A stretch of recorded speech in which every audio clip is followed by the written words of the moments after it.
Welcome to Samba Samba. Enjoy the video. You begin by checking model and iOS because DPI-like changes depend on hardware and system. Once done, back up to iCloud or Finder. Make sure your data is safe.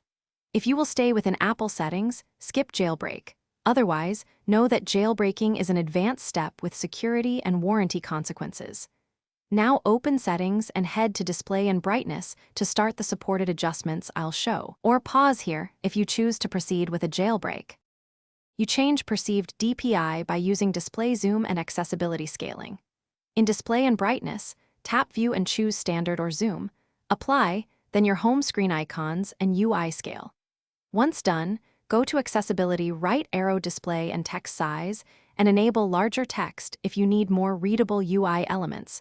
Drag the slider to the size you want. These steps change how things render without system-level DPI hacks, so they're safe and reversible. If you opt for deeper DPI changes, you must jailbreak and install a trusted tweak that exposes scaling values. This is for advanced users only.